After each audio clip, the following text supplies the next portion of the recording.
មហាសាយើងខ្ញុំសូមធ្វើការណែនាំបងប្អូនប្រជាកសិករដែលដាំទុរេនសម្រាប់ទុរេនវ័យដាំថ្មីក៏ដូចជាទុរេនដាំហើយមានការលូតលាស់យឺតបាទសូមជ្រើសរើសប្រើប្រាស់នៅ G ដែលកំពុងតែល្បីប្រចាំមហាសាយើងតែម្ដងគឺ G Amino Protein ដោយសារតែ G Amino Protein នេះវាមានធាតុផ្សំសរីរាង្គរហូតដល់ 85% ទី1វាផ្សំចេញពីលិមូកមាន់ពងទី2ផ្សំចេញពីឆ្អឹងសត្វទី3ផ្សំចេញពីកាកសំណល់ត្រីសមុទ្រទី4ផ្សំចេញពីបន្លែផ្លែឈើរឹតតែពិសេសនោះគឺ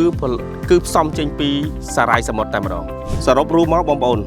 G Amino Protein នេះនៅពេលបងប្អូនបានប្រើប្រាស់ទី1វាធ្វើឲ្យដីបងប្អូនគឺធូរធ្វើឲ្យប្រព័ន្ធឫសងាយស្រួលក្នុងការស្រូបយកនៅអាហារប្រូតេអ៊ីននៅក្នុង G ធ្វើឲ្យការលូតលាស់របស់ដំណាំគឺលូតលាស់បានល្អលឿនឆាប់រហ័សតែម្ដងសម្រាប់បងប្អូនមានតម្រូវការចង់បាន G Amino Protein ពីខាងមហាសាលក្រុមហ៊ុនមហាសាលលោកអ្នកអាចទំនាក់ទំនងមកតាម page របស់ក្រុមហ៊ុនឬក៏មកកាន់អាសយដ្ឋានផ្ទាល់របស់មហាសាលកសិកម្មដែលមានអាសយដ្ឋាននៅភូមិជីប៉េះទល់មុខនឹងបន្ទាយទាហានផ្នែកសក្ករងស្រុកមួយមុតខេត្តត្បូងឃ្មុំរបស់យើងឬក៏អាចតាក់ទងតាមលេខទូរស័ព្ទដូចមានបង្ហាញនៅក្នុងអេក្រង់អរគុណកសិកម្មមហាសាលចំណាយតិចចំណេញច្រើនកើនទិន្នផលនិងងាយស្រួលក្នុងការប្រើប្រាស់